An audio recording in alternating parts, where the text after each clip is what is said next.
गरीब माँ की 3 बेटियों के जादुई बाल। बस अब बहुत हुआ।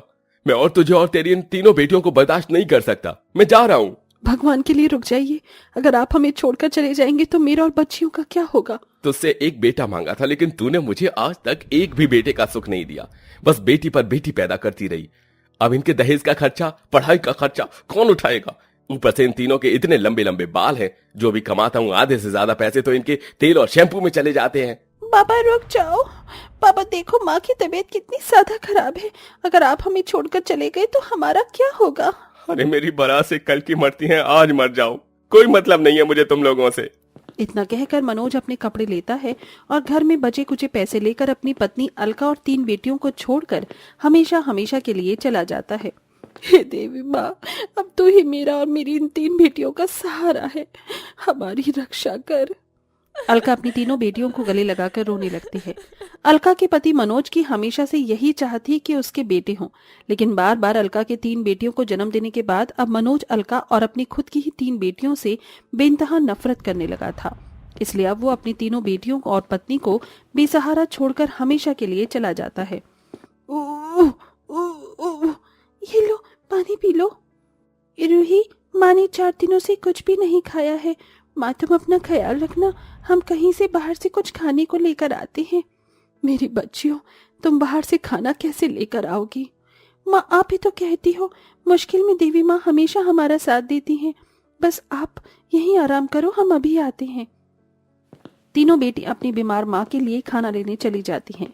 तीनों बहनें कई लोगों के सामने हाथ जोड़कर मदद मांगती हैं, लेकिन कोई उनकी मदद नहीं करता। जिसके बाद अब रूही जहां मंदिर के बाहर बैठकर भीख मांगती है, प्रेरणा रोड पर बैठकर लोगों के जूते साफ करती है और वहीं मेघा ढाबे पर लोगों के झूठे बर्तन धोती है।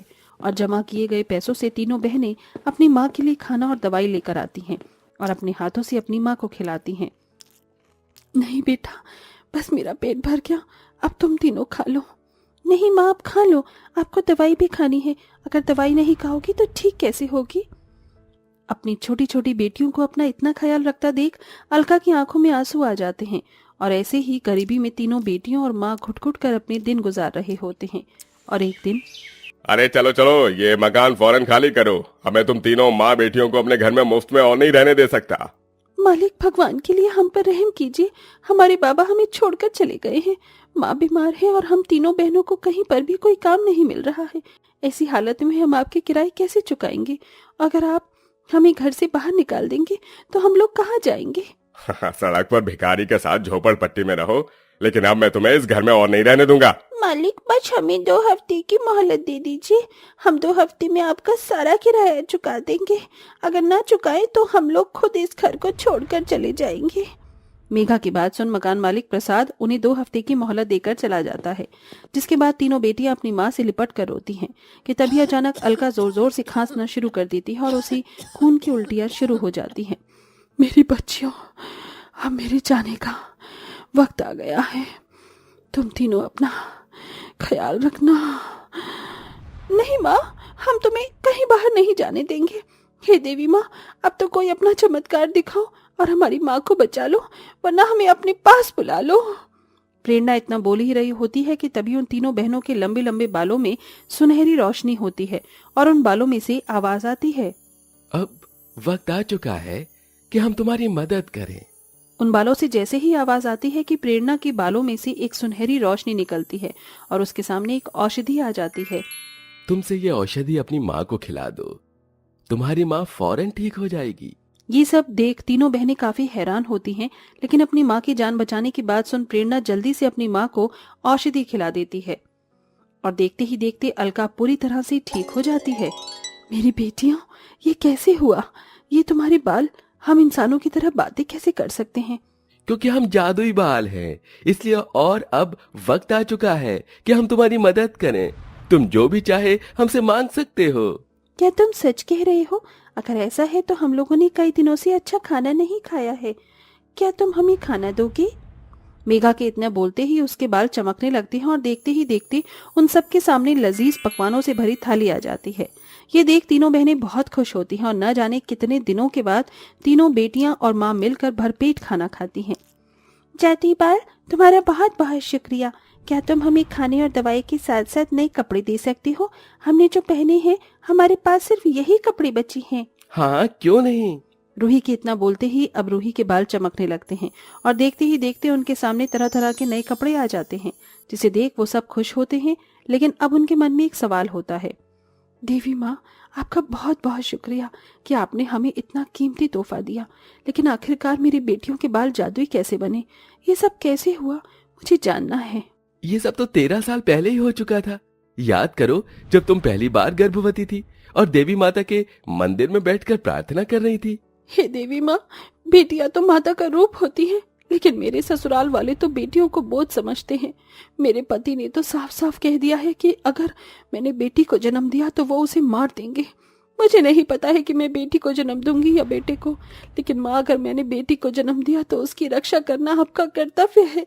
देवी माँ, मेरी कोख में पल रहे बच्चे की रक्षा करना।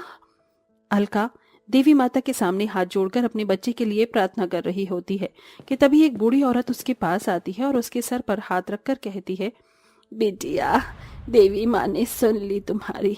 अगर तुम बेटी को जन्म दोगी तो उस पर कभी कोई आँच नहीं आएगी। लेकिन अम्मा, आप कौन हैं? मैंने आपको पहचाना नहीं। मैं जो भी कोई हूँ, लेकिन आज के बाद तुम्हें अपनी और अपनी कोख में पल रहे बच्चों की फिक्र करने की कोई जरूरत नहीं है। देवी माँ का आशीर्वाद हमेशा तुम्हारे साथ है। इतना कहकर वो बूढ़ी औरत अलका के पेट पर हाथ रखती है और वहां से चली जाती है, जिसके बाद ही अलका लगातार 3 बेटियों को जन्म देती है। इसका मतलब कि वो बूढ़ी औरत? हाँ, वो बूढ़ी औरत कोई और नहीं बल्कि देवी माँ का ही रूप थी, जिन्होंने आशीर्वाद में तुम्हें 3 बेटियां और उनके जादुई बाल दिए। और आज जब सब कुछ खत्म होने के कगार पर आ गया था, तो देवी माँ के आशीर्वाद से हमने तुम्हारी मदद की और हम हमेशा तुम्हारी और तुम्हारी तीनों बेटियों की मदद करेंगे। देवी माँ, आपका और आपके जादुई बालों का बहुत बहुत शुक्रिया। अब तीनों बेटियां अपनी जादुई बाल की मदद से कभी अपने और अपनी माँ के लिए खाने पीने की चीज तो कभी घर के लिए कोई सामान लाया करती थीं, और ऐसे ही कुछ दिन गुजर जाते हैं। हे जादुई बाल, हमें अपना कमाल दिखाओ और हमारी मदद करके हमें इस गरीबी से निकालो कि हम अपनी साथ साथ कहीं और गरीब लोगों की भी मदद कर सकें।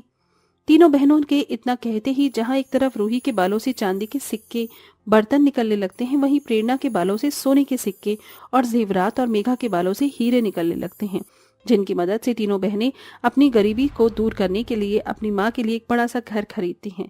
और इसी के साथ तीनों बेटियां गरीबों की भी बेहद मदद करती हैं। ये लो अम्मा, आपके लिए कम्बल और ये खाना। अगर किसी और चीज की जरूरत हो तो जरूर बताना। बेटिया, देवी माँ तुम तीनों का भला करे, तुम्हारे घर में हमेशा सुख शांति बनी रहे। एक तरफ तीनों बहनें अपनी माँ के साथ लोगों की मदद करते हुए अपने जादुई बाल की मदद से हंसी खुशी जिंदगी जी रही होती हैं, वहीं उनके मालिक प्रसाद को ये बात जरा भी हजम नहीं होती। अरे, कल तक तो इन तीनों बेटियों और माँ के पास एक वक्त की रोटी के लिए पैसे नहीं थे, और आज देखो, मुझे तो लगता है कि इनके हाथ में कोई लॉटरी लगी है। चल प्रसाद, पता लगा इस बात का। प्रसाद चुपके से उन तीनों बहनों के घर में घुस जाता है और देखता है कि तीनों बहनें कैसे अपने जादुई बाल की मदद से सोने के सिक्के पैसे मांगकर गरीबों की मदद कर रही हैं। ये देख, अगर ये जादुई बाल मेरे हाथ लग जाए तो मैं तो दुनिया का सबसे अमीर आदमी बन जाऊंगा।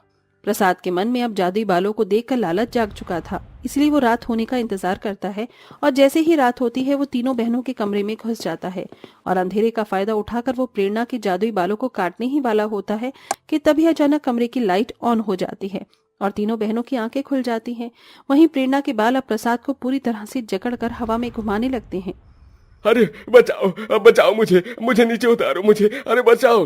क्यों बच्चों, अब आया ना मजा? मेरे जादुई बाल, इसे नीचे उतार दो।